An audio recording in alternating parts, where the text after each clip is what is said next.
Una de las cosas que tal vez debí haber mencionado desde un principio, pero nunca es tarde para tomarlo, no tiene nada que ver con Hebreos, pero tiene que ver con el hecho de que están 48, 72 horas, no sé cuántas horas están, de que salen a los campos a servir, a donde el Señor los va a llevar este verano. Y son, ¿qué? 10 semanas en total, por ahí más o menos, 11 semanas, y de ahí regresan aquí, ¿verdad? Los que no han graduado, que es la mayoría de ustedes.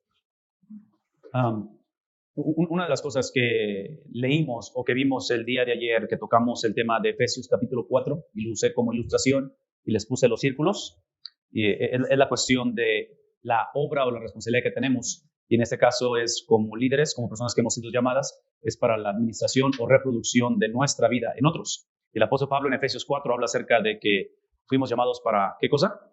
La capacitación, el entrenamiento de otros para la obra del ministerio. Entonces, estas próximas 10 semanas, 11 semanas, mi opinión muy personal, yo no creo que Dios los está llamando a hacer el ministerio, los está llamando a capacitar a otros para hacer el ministerio. Entonces, es como la mayoría de las cosas. En teoría lo creemos, obviamente está en la palabra de Dios. La pregunta es, ¿qué significa eso? ¿Cómo lo ponemos a prueba? ¿Cómo le hacemos para hacer esto? Especialmente la mayoría de ustedes van a iglesias o establecidas o lugares donde quieren iniciar iglesias, donde van a estar discipulando personas, y aunque la ventana de oportunidades de 10 a 11 semanas es poca, estoy consciente de ello, porque en 10 a 11 semanas está uno limitado, pero aún en esa experiencia limitada, ¿me explico? ¿Cómo llevar a cabo y entender que si ustedes tienen el privilegio de ser parte de una institución donde es una de las metas es darnos las herramientas para poder ejercer Efesios 4, que entre paréntesis, cuando digo Efesios 4, una de las cosas que se nos olvida, y se los pongo de una vez enfrente para que lo vean, y con respecto a Efesios 4, es precisamente la razón por qué dice esto el apóstol Pablo. Y la razón que habla acerca de esta unidad, en este caso, él usa el lenguaje del cuerpo, a ver si lo agarras aquí, es el hecho de que el apóstol Pablo lo deja bien en claro cuando habla así de que él constituyó a unos apóstoles, a otros profetas, a otros evangelistas, a otros pastores y maestros. Y aquí está la razón. Es para capacitar ¿a quién? Al pueblo de Dios. Y la capacitación tiene una razón por la cual capacitamos. ¿Para qué? ¿Cuál es la razón? La obra de servicio. Esta obra de servicio tiene un propósito. Eso es lo que significa obrar, trabajar en servicio. Es para edificar ¿a quién? El cuerpo de Cristo. Entonces, traduzcan eso en su experiencia de estas próximas 10, 11 semanas. Que la razón por qué ustedes van a ir, aparte que es una asignatura académica y hay que entregar reportes y todo eso, es que hemos sido llamados, la razón que estamos aquí, la razón por la cual estamos invirtiendo de nuestras vidas, nuestros mejores años, ustedes que están jóvenes y están dando sus mejores años en fuerza, en conocimiento. Para los que están graduando, obviamente, aquí entra doble responsabilidad porque ustedes están por salir de la realidad, van a salir a la realidad, están saliendo de este sistema de educacional, pero es literalmente que el llamado de que Él ha constituido y nos ha dado estos dones, estas áreas específicas, es literalmente para capacitar al pueblo de Dios. Entonces, ¿ustedes creen que hace 2000 años, cuando Pablo escribe esto, lo escribe y a veces hago el esfuerzo en mi mente de leer los versículos en reversa o en dirección opuesta? Porque si está diciendo que es para capacitar al pueblo de Dios, ¿existía en ese tiempo un pueblo de Dios que estaba sin capacitación? ¿Creen que ese era un problema hace 2000 años? ¿Que no estaba capacitado? Entonces, yo no sé si a ustedes les ha pasado, pero hemos estado orando por cuestiones de salud de diferentes personas. Cuando se trata de la salud y vamos a ver un doctor o un especialista o un cirujano, queremos una persona que esté capacitada. ¿Me explico? Porque está de por medio nuestra salud. Inclusive estamos dispuestos a pagar lo que sea dentro de nuestros medios con tal de recibir la mejor atención. Mi mamá tiene como 2 años ya más o menos en un tratamiento de cáncer de seno y viajamos a Houston, que es como unas 6 horas de donde estamos nosotros, a Houston, porque ahí está uno de los mejores hospitales en el mundo con respecto a cáncer, tratamiento del cáncer. Y aunque donde vivimos hay oncólogos y hay atención médica, no se compara la calidad de la atención que te dan acá. Entonces, porque hay mejor capacitación o personas capacitadas, ¿me explico? Y es lo que todos hacemos, buscamos la mejor. Entonces, traduzcan esto en lo que está pasando hace 2000 años. El pueblo de Dios está presente, la iglesia está formándose, está creándose, pero es obvio que entramos al reino de Dios, a la familia de Dios, sin estar capacitados. Entonces aquí regreso yo a Apocalipsis 3:20, de que ser parte del pueblo de Dios es que hemos sido sellados, pero no necesariamente hemos sido, ¿qué cosa? Llenos de su presencia. Porque una vez más, no, sello de su espíritu no implica llenura de su espíritu.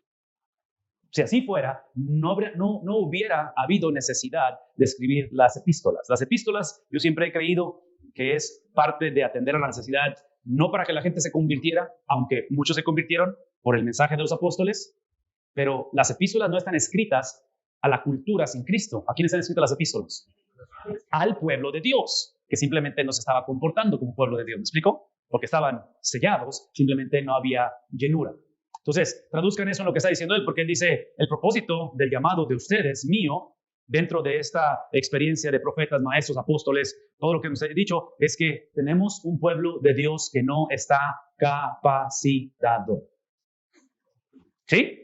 Eso es lo que está diciendo. Entonces, ahora que van a sus campos, ahora que salgan a trabajar con pastores, con misioneros, donde el Señor los lleve, tenemos que iniciar la conversación con este tipo de lentes culturales, o no sé cómo le queramos llamar, donde no podemos asumir simplemente que la gente ha llegado al punto en el cual ya están capacitadas. E inclusive, los que ya están capacitados, y otra vez voy a hablar de los que están por graduar, los que ya están capacitados, una característica de una persona capacitada es una persona que tiene y fomenta y promueve y vive un hambre por el aprendizaje. Porque es obvio que a la capacitación nunca llegamos, ¿me explico? No es un destino, no es algo que dices, ya llegué, ¿sí? Es obvio que el sábado les van a entregar un papel y va a haber la ceremonia y todo eso, y eso es importante, y esa nada más es la celebración o el reconocimiento de lo que ustedes hicieron hace 4 años cuando llegaron, hace 2 años, o el tiempo que les ha llevado a completar sus estudios o capacitarse. Pero el seminario, la experiencia de este tipo de instituciones o de instrumentos que Dios usa es simplemente para crear los hábitos donde el momento en que salimos a estos campos, o en este caso los que van a salir del seminario permanentemente, porque ya se acabó aquí la fiesta para algunos de ustedes, es entender que lo que estoy por hacer es salir a reproducir no lo que sé, pero ¿qué reproducimos? Lo que somos. No reproducimos lo que sabemos, porque otra vez, ideas tenemos, doctrina tenemos, sueños tenemos, ¿sí me explico? O sea, tenemos un montón de cosas en la cabeza y eso es bueno, pero el reto es ponerlo de aquí a literalmente una encarnación, una experiencia viva que se reproduce. Entonces Pablo está hablando de esta capacitación hacia el pueblo de Dios. Esta capacitación, una vez más, tiene un propósito. Es simplemente que sean capacitada la gente para una vida de ¿qué? Entonces, ¿qué es lo opuesto a servicio? Servirme, ¿no? Entonces, aparentemente, de acuerdo a lo que está diciendo Pablo, ustedes están a unas cuantas horas, días, de salir a navegar, a trabajar, a lugares donde en su gran mayoría, si no es que todos, la gente no está capacitada. ¿Ok? No están capacitados. Eso implica que no están capacitados, son gentes que, sin que lo digan, sin que lo piensen, entran a la familia de Dios o al pueblo de Dios pensando que es para que me sirvan. ¿Me explicó? Para que me sirvan. ¿Por qué? Porque son gentes que han sido selladas por su espíritu, pero no necesariamente llenas de su espíritu. Entonces, la próxima vez, dentro de estas 10, 11 semanas, que alguien haga algo, diga algo, que digan ustedes, te dices cristiano, acuérdense, denle el beneficio de la duda. ¿Me explico? A la persona en ese sentido. Porque, una vez más, Pablo está viendo que estas iglesias en Éfeso, esta generación, no están viviendo hacia una vida de servicio, están viviendo para ser servidos ellos. Esta vida de servicio lo que hace al final, ¿qué hace? ¿Qué es lo opuesto a edificar? Entonces, ustedes esto lo saben por experiencia propia, porque somos seres humanos, somos organismos con vida, que no hay absolutamente nada que está estancado. Cada día envejecemos, ¿verdad? Algunos un poquito más rápido que otros. En otras palabras, no hay tal cosa como simplemente algo que se mantiene. En cuestión de iglesia es exactamente lo mismo. Ustedes van a iglesias, van a obra misionera, van a donde van, donde la iglesia o está creciendo o está, ¿qué cosa? Esas son las únicas 2 opciones que tienen este verano. Es todo. Y otra vez, en algunos lugares va a ser más palpable, más fácil de identificar. En algunos se va a camuflajear porque van a llegar a lugares donde, otra vez, la gente tiene todo el deseo, pero realmente sus corazones no están llevando a cabo lo que Pablo está diciendo, de ser capacitados o desear ser capacitados. Por lo tanto, no hay una vida de servicio, no hay un contexto, no hay un ambiente, no hay un ADN donde la gente quiera servir y servirse mutuamente, y al final la iglesia no está siendo edificada. Es interesante que Pablo usa esto de edificar y usa el concepto de cuerpo de Cristo. Este lenguaje es común de Pablo, ¿no es cierto? ¿Qué es el punto aquí? Ese es el punto, de que sí o cuando encontramos una persona, una familia, el pastor o los líderes, quien quiera que sea, y si por alguna razón no están siendo capacitados, una persona o personas que no están siendo capacitados o no están creciendo en similitud a Cristo, afecta el resto de la iglesia. Y menciono eso porque típicamente traemos una mentalidad individualista que decimos que, o sea, si yo no quiero ir a la iglesia, o sea, ustedes como quieran sigan, o la clásica que el papá manda a los hijos, vayan ustedes, o la mamá. ¿Me explico? Entonces, observen el lenguaje, es el cuerpo de Cristo. Es la cuestión de que lo que hago, lo que digo, lo que pienso, lo que siento, afecta el todo del organismo. Entonces, capacitación, servicio, edificación, el cuerpo de Cristo. Y Pablo termina diciendo que de este modo, y aquí está, lo acabo de decir, ¿quiénes? Los que han estudiado, los que saben, los que tienen años de convertidos, los nuevos creyentes, los futuros convertidos, dice el apóstol Pablo, absolutamente todos, ese todo obviamente, porque no es universalismo, ese todo tiene que ver con esto. Este es todo. Todo el pueblo de Dios, lleguemos o llegaremos ¿a qué cosa? A la unidad. Esta unidad que ayer o antier, no sé cuándo lo hablamos, no es uniformidad. ¿Verdad? No es uniformidad, es unidad. Esta unidad tiene que ser ¿en qué cosa? En otras palabras, Efesios lo que va a hacer y lo que va a retomar una y otra vez es que iglesias unidas, familias unidas, personas unidas con Cristo. La unidad lo que promueve es la celebración de nuestra diversidad. Entonces, Pablo no está condenando que seamos diversos. Y somos diversos simplemente porque somos individuos. ¿Sí me explico? Personalidades, idiosincrasias, experiencias, trasfondos, metas, sueños, en fin, por eso habla acerca de 5 áreas, de maestro, pastor, apóstol. ¿Sí me explico? Entonces, para mí me da la impresión de que Pablo usa esta estructura de liderazgo que eventualmente empieza a penetrar el resto de la iglesia, donde el liderazgo no es triangular.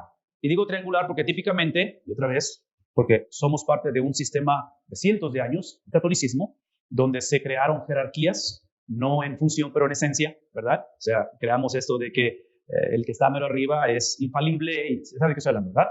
Okay. Entonces, aparentemente Pablo, con esta presentación de 5 áreas de dones o de habilidades o de llamamientos, él no los pone triangularmente, porque otra vez, en las próximas 10 semanas, 11 semanas, ustedes van a ir a contextos, a iglesias, a lugares donde el que está mero arriba, en cuestión de liderazgo, de estas 5 áreas, ¿quién es? Es el pastor, es el llamado pastoral. Pero aparentemente Pablo está diciendo que no es uno el que debe estar arriba, sino que tiene que ser una línea, ¿sí?, nivelada con 5 diferentes áreas.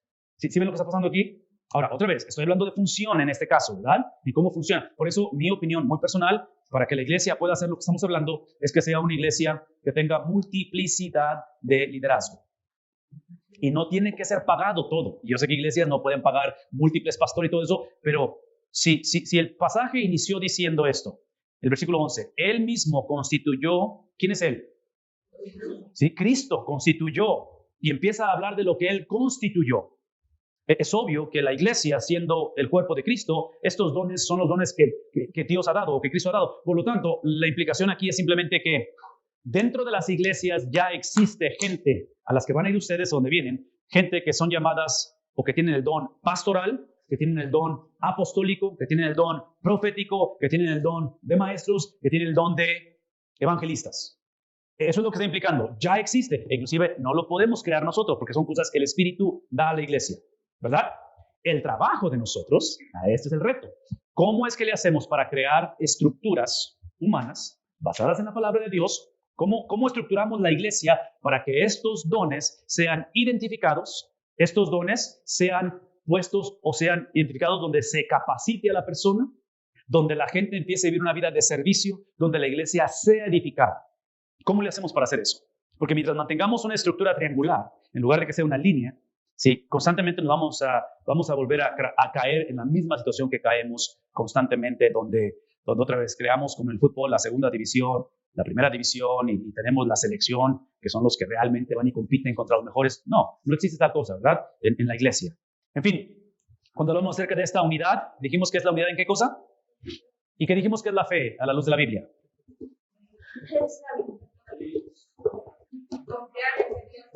Confiar en que Dios. Entonces, lo que al final lo que está diciendo Pablo es esto. La meta de todo lo que acabamos de decir, de los dones, estos 5 dones, 5 áreas de liderazgo, de ministerio, lo cual no es más, es para capacitar a los que no estamos capacitados, es para, ¿qué cosa?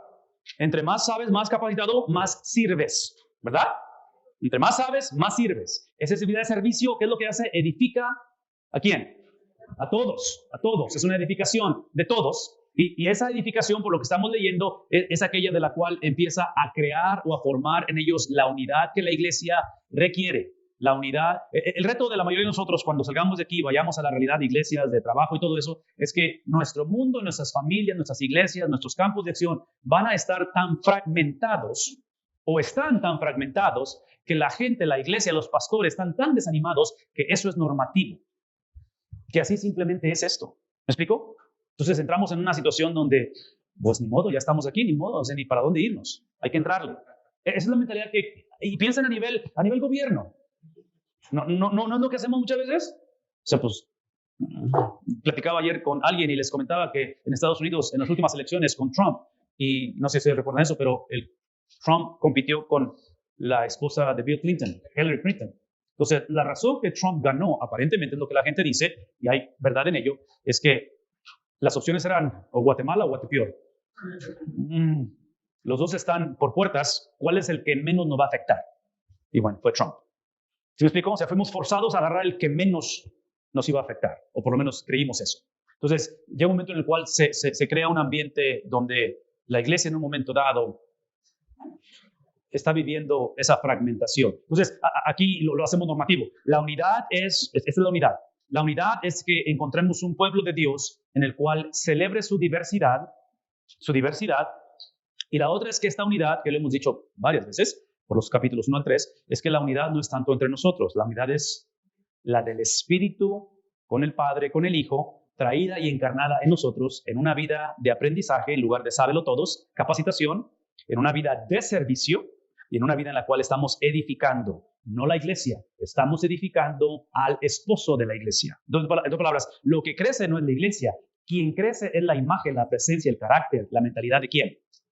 De Cristo, que se beneficia ¿a quién?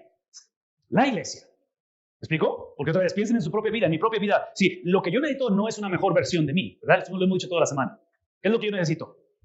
Yo necesito el carácter, la persona, la mente, el entendimiento, el sentir, el pensar, el reaccionar de ¿quién? No el mejor de mi persona.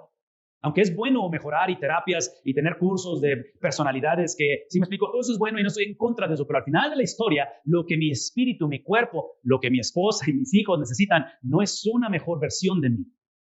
Eso es mentalidad positiva. Para eso tienes diferentes personas que te pueden ayudar a hacer eso. Pero lo que yo necesito, que es la experiencia de regeneración, es simplemente el carácter, el sentir, el pensar de Cristo Jesús.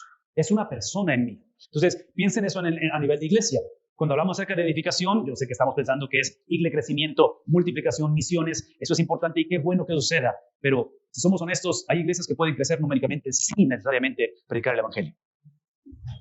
¿No? Y no estoy en contra del crecimiento numérico. No estoy en contra de eso. No estoy en contra. Simplemente lo que estoy diciendo es que Pablo lo pone bien claro. La unidad que la iglesia necesita es la unidad, no necesariamente donde todos pensemos igual, sintamos igual, hablemos igual, creemos igual, todo eso. Acuérdense que esas iglesias, una característica de esas iglesias es que son cristianos, es que son personas, tanto judías como griegos, como gentiles, como romanos, como bárbaros, de múltiples contextos que acaban de encontrarse con Cristo y se unen al pueblo de Dios. Es lo que dijimos al principio. Entonces, todas estas diversidades, las diversidades de las cuales Dios los diseñó de esa manera. ¿Me explico? Dios los diseñó de esa manera, ¿sí? Se convierten en ídolos. Las preferencias personales se convierten en el motor de arranque al venir a la casa de Dios, donde ahora hay disputas entre ellos, no porque sean malos necesariamente, las disputas es porque lo que están tratando de edificar, están tratando de crear o de aumentar, es su agenda personal. Y Pablo está diciendo, la manera en la cual ustedes van a poder ejercer estas 5 áreas de ministerio en un contexto donde es el pueblo de Dios, pero no se está comportando como el pueblo de Dios, donde creen que están capacitados o lo saben todo. En el caso de los judíos, que por eso Pablo constantemente está dándole bofetadas a los judíos, que los judíos todavía están con esa mentalidad de que para ser cristiano hay que ser judío. ¿Me explico? Entonces quieren practicar el proselitismo, quieren que sean bautizados no para arrepentimiento, para que entren en el judaísmo, y están en las iglesias donde el judío, ustedes y yo sabemos, cuando hacían convivios, no podían soportar que los griegos llegaban con tacos de machacado y de tocino, porque ellos no comen puerco. ¿Me explico? Entonces todos esos lentes culturales y prejuicios existían. Los van a encontrar ustedes donde van a ir. ¿Y saben por qué los van a encontrar? Porque ustedes los llevan. Esa es la razón que los van a encontrar. Y la cosa es esta. La cosa es que es como todo. No saben o no sabemos que los tenemos hasta que alguien lo expone, ¿no es cierto? Esa es la realidad. Entonces, como todos los tenemos, para mí, esta mañana es simplemente recordar que en estas próximas 10 semanas, 11 semanas, hay algo bien en claro a lo que vamos. Porque no sé si les he platicado de Charlie Brown y Snoopy, pero Charlie Brown tiene la habilidad de que él, cuando tiene un arco y tiene una lanza, ¿recuerdan esa analogía? Él en lugar de hacer un tiro al blanco en la pared, lo primero que hace es que él tira la lanza y la clava, y donde quiera que esté, después hace el tiro al blanco. Entonces, hay que asegurarnos que ese no es nuestro verano. ¿Me explico? Ahora, ustedes no pueden controlar si las iglesias a donde van o los campos misioneros, así es como funciona. Ustedes no pueden controlar eso, ¿me explico? Porque muchos de ustedes van a lugares que nunca han ido, gente que nunca han conocido, han escuchado de ellos, a lo mejor los siguen en Facebook y ven un poquito de lo que hacen, pero realmente no los conocen. Independientemente qué tan incierto sea el futuro, los que van a graduar, qué tan incierto sea hacia dónde va esto y qué viene después, lo que está diciendo el apóstol Pablo es que, una vez más, el concepto de la unidad, en primer lugar, es la fe. Y es obvio que para estas alturas, en este momento, porque la audiencia de Pablo es una audiencia con mucha fe. Cada quien trae su fe. El judío convertido trae su fe. El griego convertido trae su fe. ¿Sí? El romano convertido trae su fe. Estas comunidades son diversas en cuestión étnica, en cuestión de idiosincrasias. Pablo no está hablando de la fe de la iglesia, está hablando de la fe de Cristo. Y dijimos que fe es simplemente fidelidad. ¿Recuerdan eso? Fe es fidelidad. ¿Qué implica ello? Eso es lo que implica que en este caso la iglesia, en cuestión de desunidad o de fragmentación o de no unidad, eventualmente la iglesia empieza la gente a dejar la iglesia. ¿Verdad? Es lo que está pasando en este tiempo. La gente algunos empiezan a regresar ¿a qué? Al judaísmo. Algunos, lo que están haciendo, esos griegos, están trayendo todas sus costumbres del paganismo, de ese griego, de esa mentalidad griega y esas filosofías que están medio rebuscadas. Gnosticismo se le llama. Lo están infiltrando ¿a dónde? A la iglesia. Entonces la iglesia no tiene una estructura sólida todavía en la cual no saben qué hacer con todo lo que está pasando. Y si a eso le agregan persecución, es el ojo del huracán perfecto para que el evangelio no sobreviva. ¿Verdad? Es el cuadro perfecto. Y el apóstol Pablo, con la autoridad apostólica, la inspiración dada por su espíritu, simplemente dice, esta es la manera en la cual vamos a conducirnos. Y 2000 años después, aquí estamos. Creó el efecto de dominó de la autoridad de su espíritu. Entonces, esa unidad es en la fe. ¿Esa unidad es en qué cosa? Después de fe, ¿qué dice? Es el conocimiento. Otra vez, aparentemente, el problema en esta generación no era la ignorancia. Aparentemente, en esta generación donde los griegos habían arrasado culturalmente con todo, ¿me explico? O sea, la escritura del Nuevo Testamento, la vida de Jesús, se lleva a cabo en un contexto griego. En un contexto donde el griego, culturalmente hablando, y cuando digo griego no estoy hablando simplemente en cuestión de nacionalidad, estoy hablando simplemente de filosofía, de que el Nuevo Testamento ¿sí? va a ser influenciado por todo ello, creían en la separación de conocimiento y estilo de vida. Conocimiento, ética, conocimiento y moralidad. Es lo que el griego hacía. La mentalidad hebrea, Antiguo Testamento, siempre vio la vida en su totalidad, completa. ¿Me explico? Entonces, en este caso, cuando hablamos del conocimiento, es obvio que Pablo no descarta la necesidad de conocer. Pero aparentemente, dentro del conocimiento, observen que el conocimiento no es simplemente el incremento de información o el incremento de capacidad o el incremento de herramientas para hacer la obra. Es el conocimiento del Hijo de Dios. Y la mayor parte del tiempo, no siempre, pero este concepto de conocer, en mi mente yo regreso al libro de Génesis, donde Adán conoció a Eva y ella concibió. ¿Qué tipo de conocimiento es? es de intimidad. Es la experiencia, podemos decir, suprema a nivel humano, donde dos personas se hacen uno. ¿Me explico? Entonces, traduzcan esto en el concepto de Cristo, donde la meta es que todo esto que hemos delineado, de ser el pueblo de Dios, la necesidad de ser capacitados para que la capacitación produzca una vida de servicio. Y la vida de servicio construye un contexto de edificación en la iglesia que nos lleva a unirnos a lo que Cristo creyó, ¿verdad? Esa es la unidad. Nos unimos a lo que Cristo creyó. Ahora lo que hace es que unirme y afirmar y abrazar y creer lo que Él creyó me lleva a una unidad. ¿Con quién? No entre nosotros, con Cristo.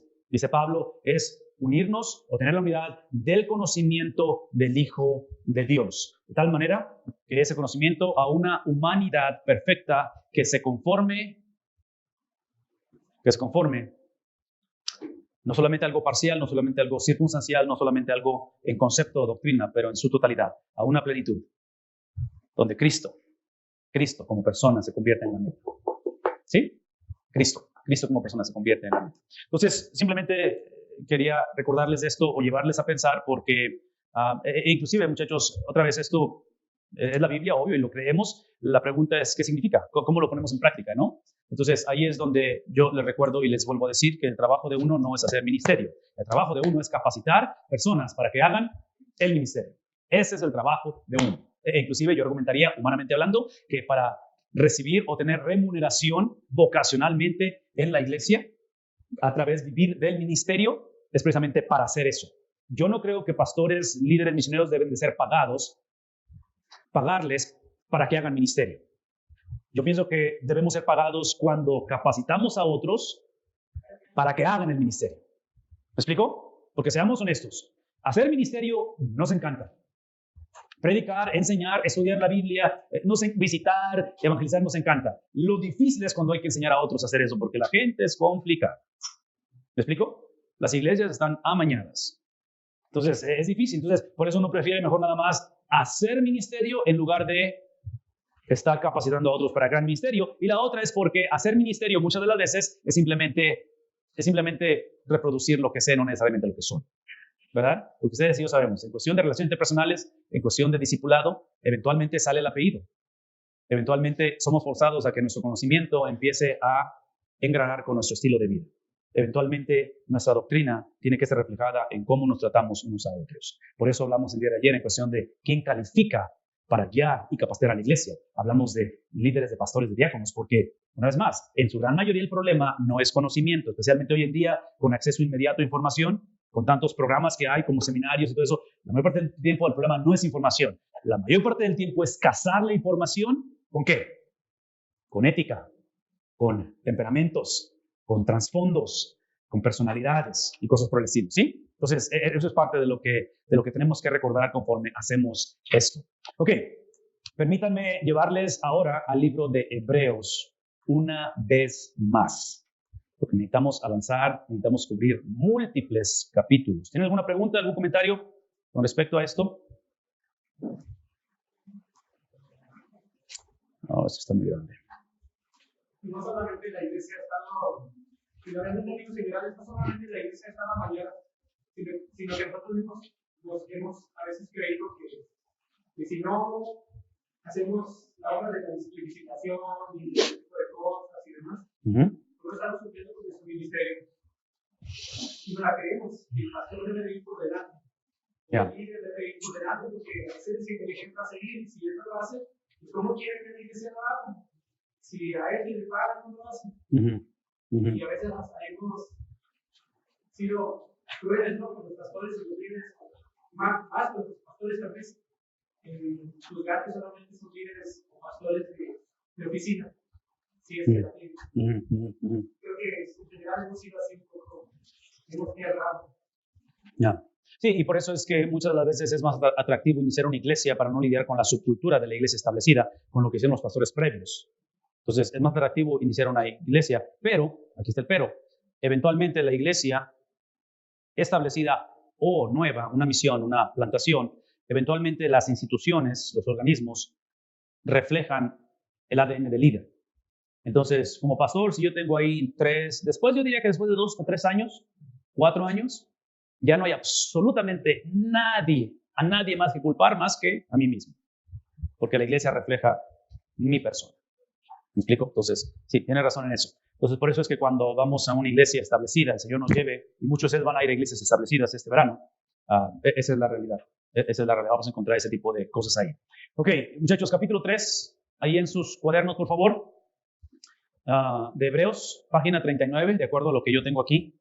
Yo ni sé si son las mismas páginas, pero imagino que son las mismas páginas entre ustedes. Pero lo que va a hacer cada capítulo, que ya hablamos acerca de esto, va a dar un trasfondo al principio del capítulo. ¿Me explico? Entonces, ese trasfondo del capítulo 3 en este caso, habla acerca de una sección en la cual este capítulo 3 habla de la superioridad de Cristo ahora con respecto a los 2 líderes del pacto mosaico, los cuales fueron ¿quiénes? ¿Sí? Y la característica de ellos 2 es que fueron hermanos levitas. Y esto nos va a llevar o a conducir a la discusión más adelante del sacerdocio de Melquisedec.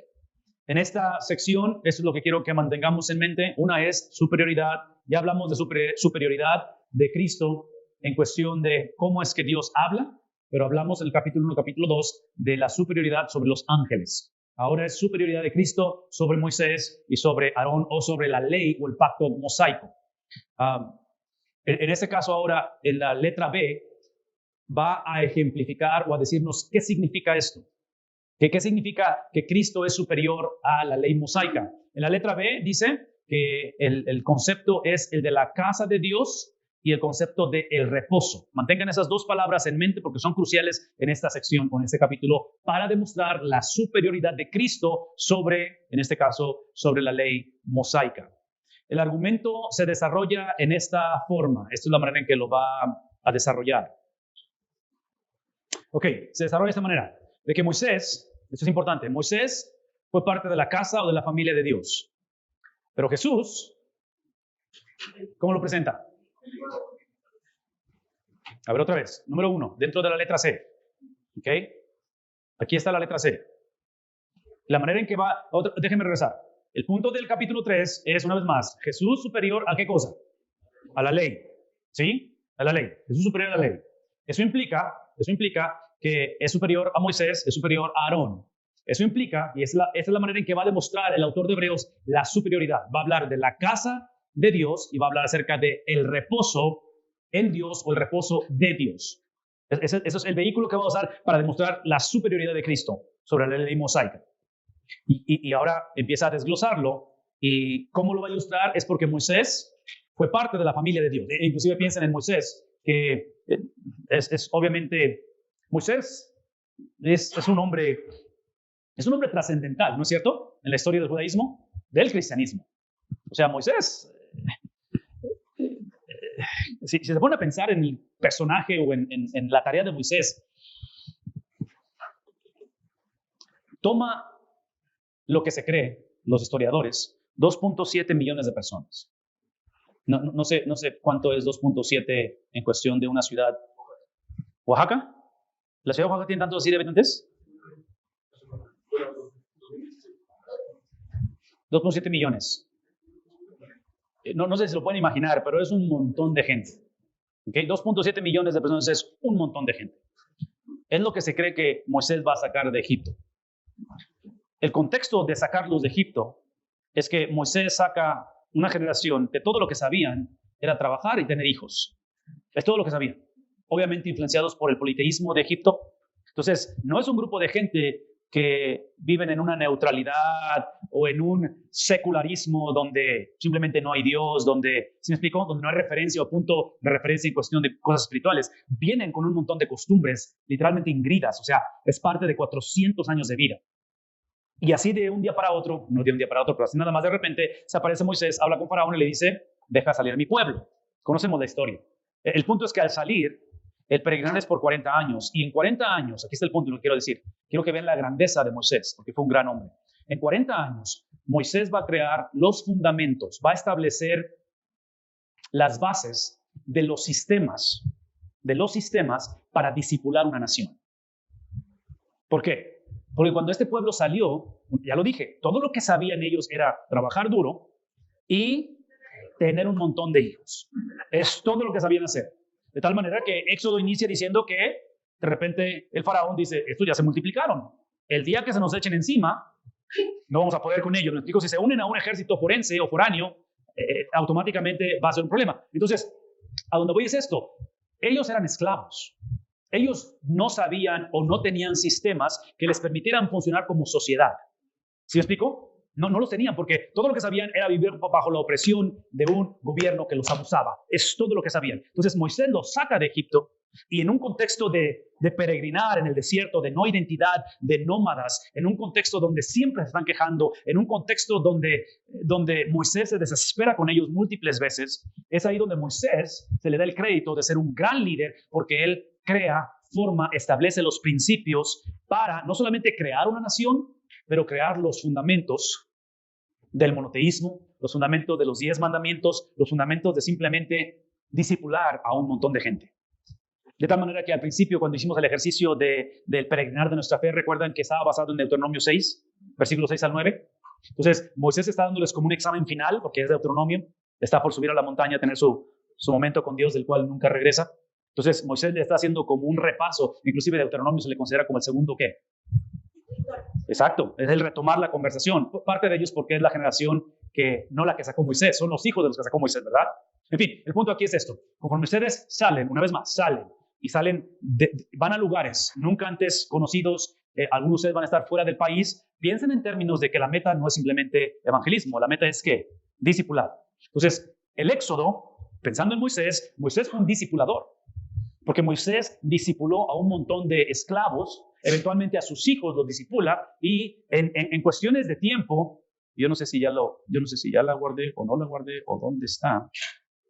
No, esta no es. Pero es en cuestión de tiempo, quizá. En cuestión de tiempo, si se van a pensar en la línea del tiempo que les he mostrado del Antiguo Testamento, aquí está el Éxodo, ¿verdad? Entonces, Éxodo, Levítico, Números, Deuteronomio, aquí es donde habla con el pueblo y les recuerda, escucha, oh Israel, el Señor Jehová, sí, uno es. ¿Por qué? Porque ustedes son los hijos de un montón de gente que por no, los que sacó Moisés, ustedes son los hijos de un montón de gente que por no haber entendido que Dios es un Dios de exclusividad, ¿verdad? No tendrás dioses ajenos delante de mí. Ustedes son mi pueblo. Es lo que Moisés les enseñó en principio. Lo violaron, lo descartaron. ¿Qué fue la consecuencia? No entraron al reposo de Dios. Lo vamos a ver ahorita, ¿verdad? Que en el caso del pueblo de Israel, el reposo de Dios es la tierra prometida, ¿verdad? No entraron incluyendo ¿a quién? Incluyendo a Moisés. Entonces, aquí la cosa se puso medio difícil en ese aspecto, pero allí en Deuteronomio capítulo 6 es donde Moisés está recordándole a los hijos de los idólatras, a los hijos de los que fueron influenciados por el politeísmo, porque ahora esa generación joven, estos millennials, que están por entrar a poseer el reposo de Dios, recuerden que están por entrar a un lugar donde, ¿qué es lo que predomina ahí? Politeísmo. Y Moisés está diciendo, acuérdense que esto no es nada más doctrina, esto no es nada más una sugerencia, esto no es nada más algo que ustedes aprendieron a través de la escuela dominical o que se los decía la abuelita antes de que se durmieran cuando oraban con ustedes. Esto es la realidad de la vida. Dios no va a jugar con este principio. Este principio de exclusividad es para protección de ustedes mismos. Entonces, Moisés les recuerda eso, ¿verdad? Otra vez, es un proceso de discipulado. Está transformando la perspectiva de ellos, cómo percibir la vida. De tal manera que conocemos el resto de la historia, porque lo primero que van a hacer cuando entran a la tierra prometida es adoptar las costumbres de ellos. A donde voy con esto es esto. Aquí es donde él sienta, en este periodo del Pentateuco, en ese periodo de vagar por 40 años, es donde él crea los fundamentos del discipulado para una nación. Eventualmente, el caudillo que los lleva al reposo de Dios es ¿quién? Es Josué, el cual dijimos el día de ayer que se convirtió de un líder con influencia o con autoridad a un líder bajo autoridad.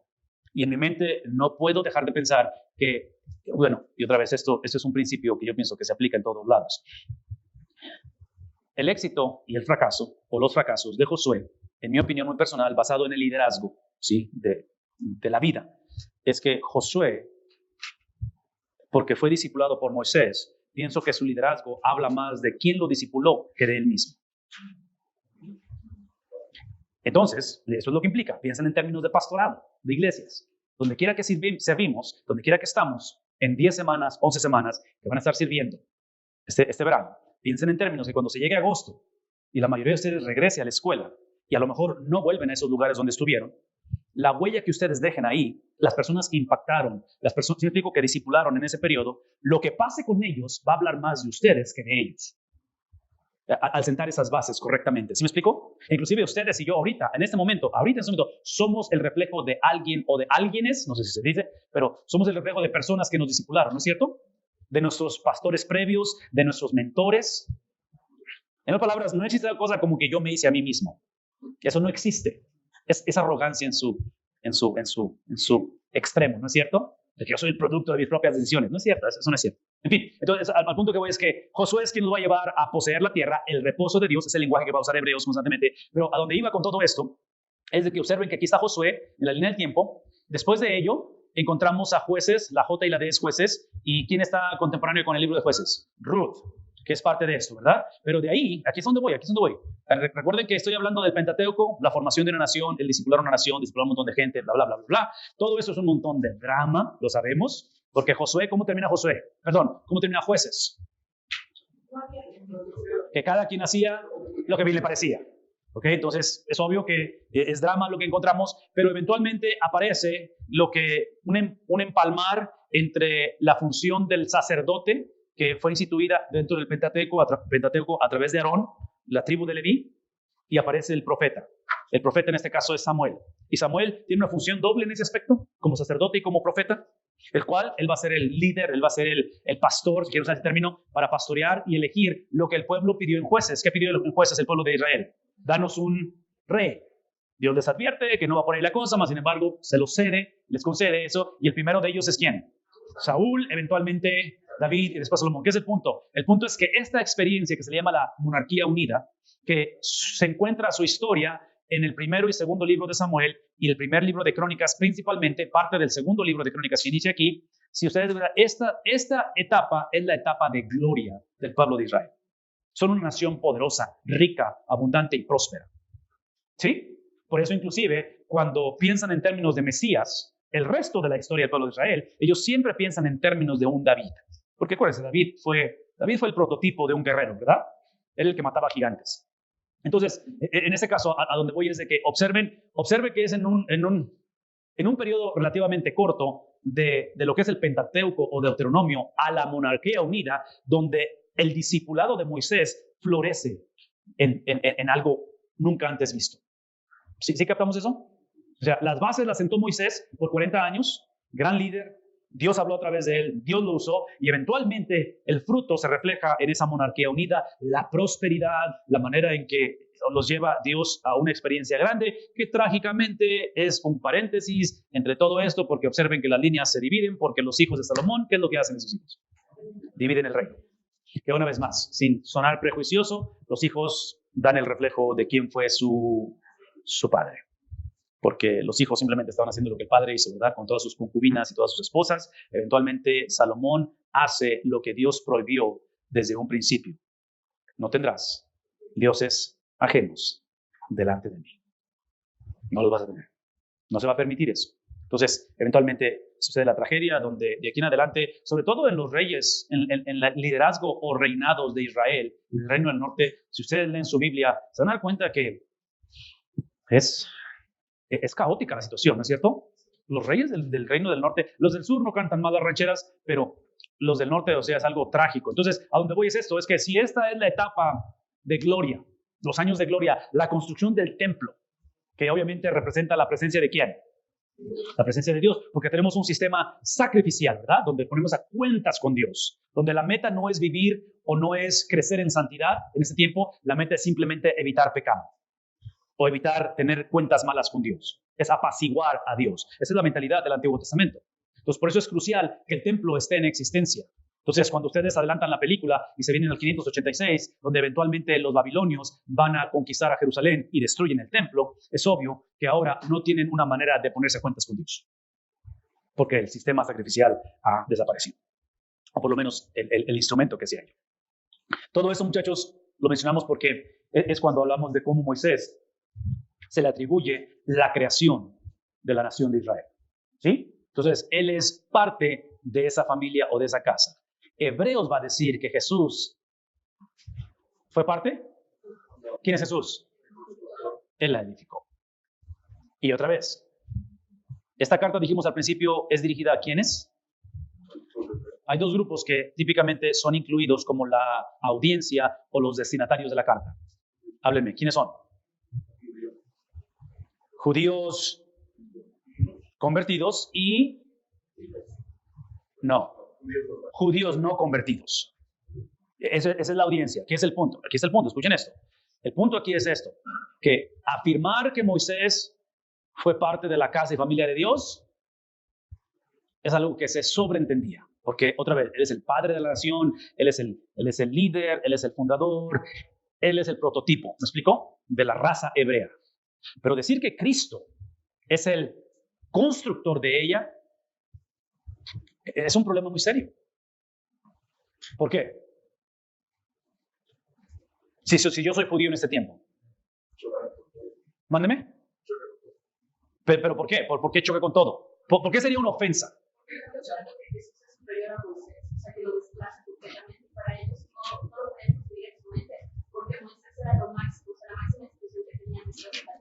Y no solamente la máxima expresión, lo cual tienes razón, pero ellos como cultura, ellos como generación, ellos como un pueblo, son el producto de la grandeza de Moisés. ¿Me explicó? Por eso existimos, o sea, aquí estamos presentes, o sea, ¿qué más quieres? ¿Qué otra cosa quieres de esto? Y la otra cosa que otra vez es parte de lo que están diciendo, es que si Jesús fue el constructor, eso implica que Jesús estuvo presente en ese tiempo. Y hasta donde yo recuerdo, porque creemos que la audiencia de Hebreos probablemente son primera o segunda, tercera generación de cristianos, o en otras palabras, la persona de Jesús está fresquecita la cosa, ¿no es cierto? Entonces, muchos podrían haber dicho, hey, pero nosotros conocemos a María, la madre de Jesús. ¿Cómo es que pudo haber estado él en aquel tiempo? Suena ilógico. Mándeme. Cuando él decía que era mayor, yo creo que Abraham. ¿De Abraham? Exacto. No tiene 50 años. Es ilógico, ¿verdad? Es ilógico lo que está diciendo. Entonces, piensen en estos términos porque el escritor está diciendo, hey, no le quitamos nada a Moisés, le damos crédito al hermano, gran hombre, gran líder, lo que ustedes quieran, pero quien realmente construyó la nación, la casa, la familia, fue Jesús. Moisés se le considera el siervo en la casa de Dios. Él sirvió a la casa. En el caso de Jesús, ¿qué es la diferencia? Exacto. En otras palabras, y otra vez, aquí tenemos que regresar a Abraham, a Isaac, a Jacob.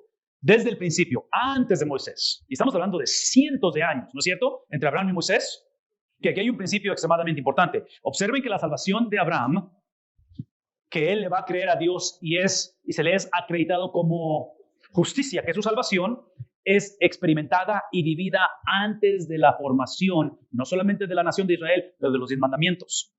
Entonces, aparentemente, el hombre no necesita los 10 mandamientos para ser salvo, pero porque el hombre es salvo, hay que cumplir los 10 mandamientos.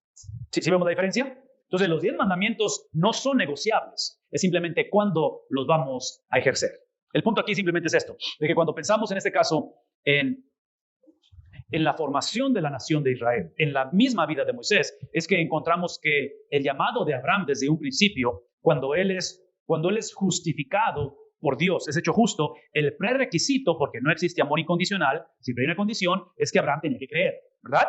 Y cuando creyó, se le fue contado por justicia. Entonces, Abraham es salvo antes de los 10 mandamientos, pero esa salvación desde un principio fue para ser un siervo, una vida de servicio, el vehículo para la salvación de otros. ¿Me explico?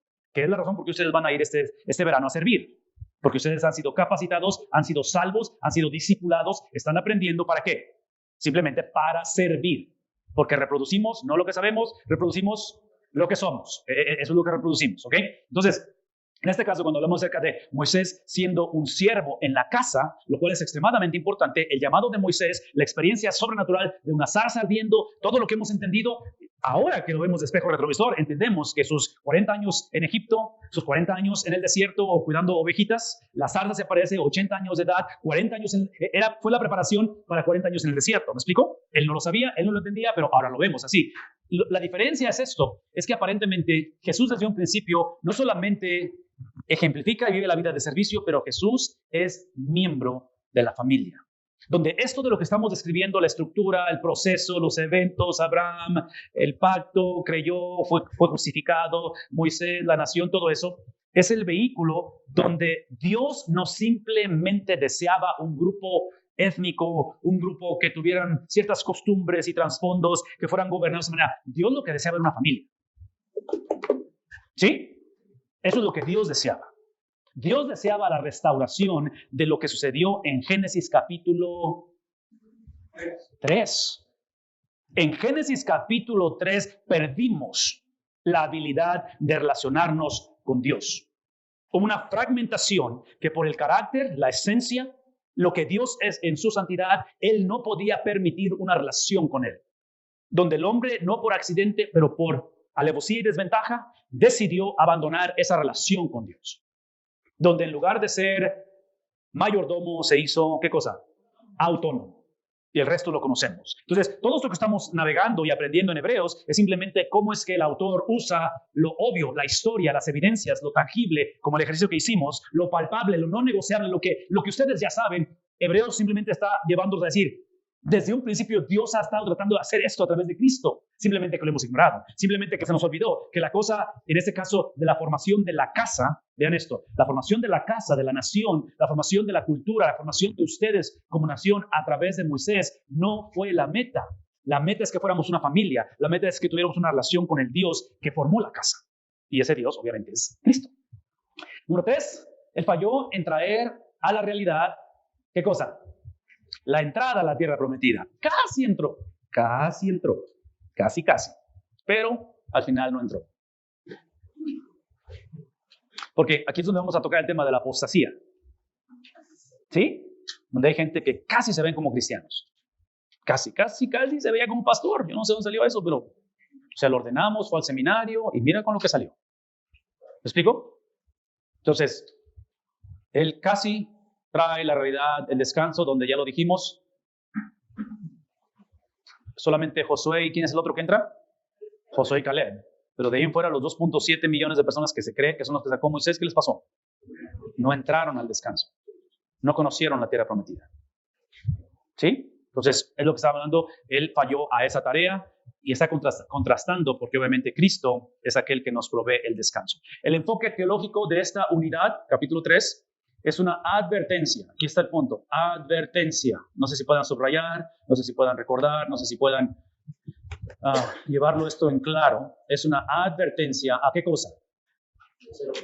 Y yo argumentaría esto, porque esa es la respuesta correcta. Yo diría esto, es una advertencia a dejar de ser desobedientes.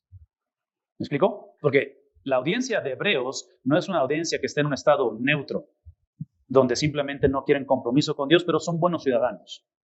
Donde simplemente no creo en Dios, pero pago mis impuestos, trato bien a la esposa. ¿Sí me explicó? O sea, creamos este concepto de neutralidad hoy en día, donde empezamos a contemplar una cultura en la cual simplemente sigue un patrón establecido y no te metas en complicaciones. No, aquí es bien claro que lo que hace, lo que expone el Evangelio es primeramente nuestro pecado antes de llevarnos a nuestra justificación. ¿Sí? Entonces, el Evangelio, que significa buenas nuevas, siempre inicia con malas nuevas. Siempre. ¿Por qué? Porque si no, esa es la razón, si no, vamos a cometer el error que hemos cometido por mucho tiempo. Vamos a creer o asumir que el Evangelio es simplemente la modificación de conducta. El Evangelio no es la modificación de nuestra conducta. El Evangelio es el abrazar una nueva conducta. La conducta de Cristo. De Cristo. Eso es el Evangelio. Entonces, en este caso, encontramos otra vez la cuestión de que él advierte a ser obediente y ser fiel, lo cual implica que Jesús fue, ¿qué cosa? Obediente y fiel. Entonces, los israelitas, obviamente, a través de la historia, a través de su caudillo, a través del héroe de la película Moisés, a través de 40 años, a través de que no entraron en el descanso, a través de, inclusive, el resto de la historia y el resto de la humanidad, no lo hemos sido. Entonces, advertencia. Esto es lo que pasa cuando obedecemos, similitud a Cristo, y esto es lo que pasa cuando no obedecemos. El pacto mosaico tuvo consecuencias severas para los desobedientes. ¿Sí? No es más, el pacto mosaico, en otras palabras, cuando leemos la historia de estas naciones, de esta nación en particular, cuando vemos lo que pasó, el derecho que perdemos nosotros a través de la historia, y cuando digo a través de la historia, muchachos, hay una razón por qué Dios escoge hacer esto, que está en la pantalla. Él no tenía que hacer esto. ¿Me explicó? Él no tenía que hacer esto. Él no tenía por qué entretejerse en la historia. Él no tenía que hacer esto. Son muchas las razones que puedo explicar, pero todo lo que quiero decir es esto. Lo que está diciendo Hebreos es esto. No se sorprendan las consecuencias de la desobediencia. Por mucho tiempo se los advertimos. Por mucho tiempo se los dijimos. En sueños, en apariciones, por escrito, cantado, profetizado, por milagros y prodigios. ¿No es cierto? Dios ha hablado, dice Hebreos al principio, a nuestros padres a través de los profetas. No pueden hacerse, ¿cómo se dice? Los oxisos. No pueden hacerse los que se sorprenden hoy en día. Es lo que está diciendo Hebreos. Entonces, como trae consecuencias severas, ¿sí? ¿Cuánto más, aquí está la advertencia, cuánto más severas serán las consecuencias de rechazar o violar, ¿qué cosa? Entonces, observen la historia y lo que pasó a aquellos que violaron el antiguo pacto. Les fue mal. Al final no entraron al descanso. Y otra vez, esa es una pregunta, no es una afirmación. El no haber entrado al descanso o la tierra prometida implica que no fueron el pueblo de Dios. Traducción, ¿no fueron salvos? ¿No fueron o no significa eso? ¿Qué significa entonces?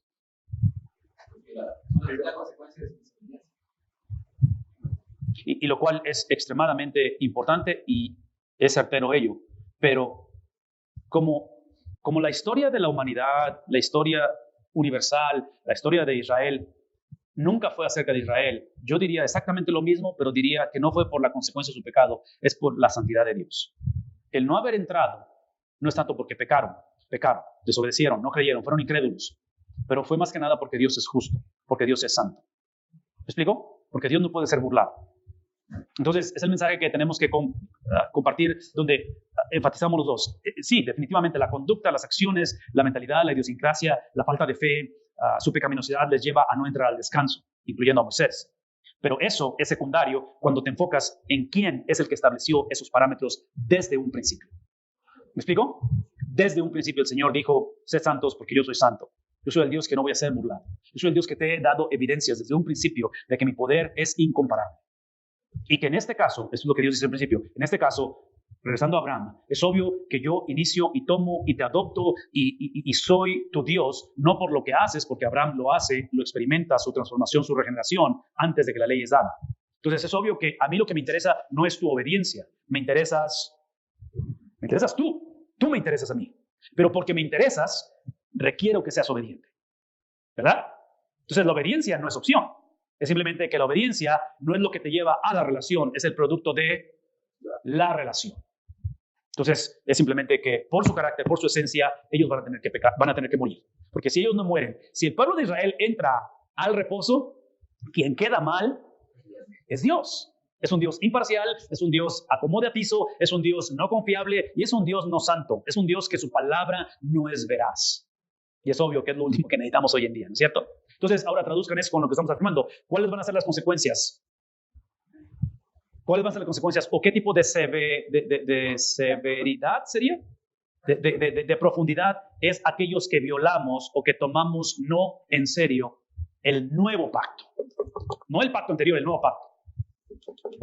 En otras palabras, mi pregunta esta mañana es, ¿estamos emproblemados o no estamos emproblemados? Extremadamente emproblemados. Inclusive, algunos de ustedes han hecho algunos comentarios y he escuchado en conversaciones. Una de las cosas, porque algunos de ustedes se sienten nerviosos, algunos de ustedes tienen emociones encontradas de este verano, algunos de ustedes por primera vez van a salir al campo en un periodo largo, algunos de ustedes están por graduar y obviamente la incertidumbre, ¿a dónde va esto? Y tenemos esta situación en nuestra mente, en nuestro corazón, en nuestro estómago, que dices tú, no sé qué onda. Mi respuesta es, acostúmbrense, así se vive el resto del ministerio. Domingo tras domingo. En otras palabras, es parte de lo que te recuerda que hacemos esto no por nosotros, pero lo hacemos, ¿sí?, aún en medio de nuestras limitaciones. Esta sección de la que estamos hablando nos ayuda a contemplar el Nuevo Testamento como el Éxodo nuevo, de una manera espiritual. ¿Ok? ¿Preguntas, comentarios? ¿Todos bien? Déjenme leerlo y después tomamos un break. Por tanto, capítulo 3, por tanto, hermanos santos, participantes del llamamiento celestial, que es el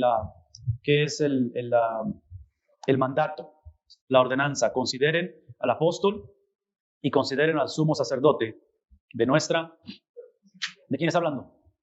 Aparentemente le está llamando a él, le da el adjetivo de apóstol y de sumo sacerdote, el cual es, ¿cómo lo describe? Como fiel, que le constituyó, como también lo fue Moisés en toda la casa de Dios. Porque de tanto mayor gloria que Moisés es estimado digno ¿quién es este? El apóstol y sumo sacerdote. Cuanto tiene mayor honra que la casa, el que la hizo.